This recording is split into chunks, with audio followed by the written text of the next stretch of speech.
Hello everyone, నేను మీ Gayatri. Welcome back to our channel. మన ఛానల్లో ఈరోజు స్పెషల్ వచ్చేసి సమ్మర్ స్పెషల్ ఐస్ క్రీమ్ అండి, వాటర్ మెలన్ ఐస్ క్రీమ్. ఈ ఐస్ క్రీమ్ చేసుకోవడం చాలా ఈజీ అండి, అలానే టేస్టీగా కూడా ఉంటుంది. చేసుకోవడానికి ఈజీగా ఉంటుంది, తినడానికి టేస్టీగా ఉంటుందండి. పిల్లలు అయితే మాత్రం చాలా ఎంజాయ్ చేస్తారండి. ఈ సమ్మర్లో అయితే కన్ఫామ్గా ఈ ఐస్ క్రీమ్ అనేది ట్రై చేయండి. పిల్లలకి ఇది సమ్మర్ కాబట్టి వాళ్ళు హైడ్రేట్గా కూడా ఉంటారండి, హెల్దీ కూడా వాటర్ మెలన్ ఐస్ క్రీమ్ అనేది. ఇప్పుడు దీనిగా నేనైతే ఇలాంటి ఒక వాటర్ మెలన్ అయితే తీసుకున్నానండి చక్కగా. ఇప్పుడు ఈ వాటర్ మెలన్ని కట్ చేసుకున్నానండి. ఒక హాఫ్ మాత్రమే ఐస్ క్రీమ్కి అయితే యూజ్ చేశాను. ఇంట్లో పిల్లలు అన్ని ఫ్రూట్స్ తింటున్నారంటే మనము హ్యాపీ, వాళ్ళు కూడా చాలా హెల్తీగా ఉంటారండి. లేదు అనుకుంటే ఇలాంటి చిన్న చిన్న రెసిపీస్ అయితే మాత్రం ఖచ్చితంగా ట్రై చేయాలండి. చూస్తున్నారు కదా, ఫ్రూట్ అయితే మాత్రం చాలా ఫ్రెష్గా ఉందండి. ఇటువంటి ఫ్రెష్ ఫ్రూట్స్ అనేది మన పిల్లలకి పెడితే చాలా బాగుంటుందండి, వాళ్ళ హెల్త్ కూడా.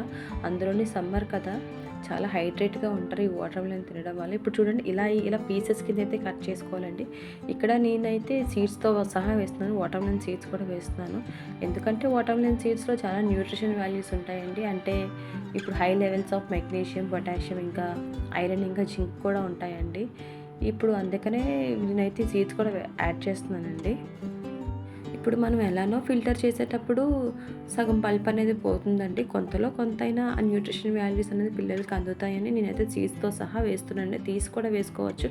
ఇప్పుడైతే నేను 3 స్పూన్స్ ఆఫ్ షుగర్ అనేది యాడ్ చేశానండి. ఇప్పుడు 1 tea glass of milk powder అయితే యాడ్ చేస్తాను. దీన్ని బాగా మిక్సీ పట్టి ఇలా ఫిల్టర్ చేసుకుంటానండి. నేనైతే మిల్క్ పౌడర్ యాడ్ చేయకముందు కొంచెం బాగా మిక్సీ చేసి కొంచెం జ్యూస్ని అయితే తీసి పక్కన పెట్టానండి. మిల్క్ పౌడర్ అనేది స్కిప్ చేసినా పర్వాలేదు, అంటే మీకు ఆ డిఫరెన్స్ చూపించడం కోసం కొంచెం పౌడర్ వేయకముందు అయితే కొంచెం పక్కన పెట్టుకున్నానండి. ఇప్పుడు ఇలాంటి ఐస్ క్రీమ్ మౌల్స్ అయితే తీసుకొని ఆ ఫిల్టర్ చేసిన జ్యూస్ అనేది ఇందులో ఫిల్ చేసుకొని ఓవర్ నైట్ అయితే ఫ్రిడ్జ్లో పెట్టుకోవాలండి. లేదు అనుకుంటే ఐస్ క్రీమ్ మౌల్స్ ఇలాంటివి లేదు అనుకుంటే చక్కగా ఒక టీ గ్లాస్ అనేది తీసుకొని ఒక ఐస్ క్రీమ్ స్టిక్ అనేది అలా పెట్టేసి ఫ్రిడ్జ్లో పెట్టేయండి. నెక్స్ట్ డే మార్నింగ్ కల్లా చక్కగా ఐస్ క్రీమ్ అనేది రెడీ అయిపోతుందండి. నెక్స్ట్ డే మార్నింగ్ ఇలా ఓపెన్ చేసి చూడగానే ఐస్ క్రీమ్ అనేది రెడీ అయిపోతుందండి. దీన్ని అలా ఒక 20 సెకండ్స్ అలా వాటర్లో పెట్టి తీస్తే ఇలా చక్కగా వస్తుందండి ఐస్ క్రీమ్ అని. ఇదైతే పౌడర్ వేసిన ఐస్ క్రీమ్ అండి. చూడండి, పౌడర్ వేసిన ఐస్ క్రీమ్ అయితే ఇలా ఉంటుంది. టేస్ట్ రెండు బాగుంటాయి. అంటే మీకు ఆ డిఫరెన్స్ చూపించడం కోసం నేను ఇదైతే పౌడర్ వేయలేదండి, మిల్క్ పౌడర్ వేయలేని ఐస్ క్రీమ్ అండి. చూడండి ఇది ఎలా ఉందో, చక్కగా రెడ్డిష్ కలర్లో ఉంది. అది మిల్క్ పౌడర్ వేసాం కాబట్టి అలా కొంచెం అలా ఆ కలర్లో వచ్చింది. ఈ ఐస్ క్రీమ్స్ అయితే టేస్ట్ పరంగా అయితే చాలా బాగుందండి. పిల్లలు మాత్రం చాలా ఎంజాయ్ చేశారు. అందులోనూ సమ్మర్ కదా, ఎక్కువగా ఐస్ క్రీమ్స్ అనేవి అడుగుతూ ఉంటారు. మనం చక్కగా గిల్ట్ లేకుండా, అయ్యో పిల్లలకి బయట ఐస్ క్రీమ్స్ ఇస్తున్నామే అని గిల్ట్ లేకుండా చక్కగా ఇంట్లోనే ఇలా ఫ్రూట్స్తో ఐస్ క్రీమ్ అనేది చేసి పిల్లలకు పెడితే మనకు కూడా అదొక హ్యాపీనెస్ అండి. మన చేతులతో మనం చేసి పిల్లలకి పెడుతుంటే మనకు అదొక హ్యాపీనెస్.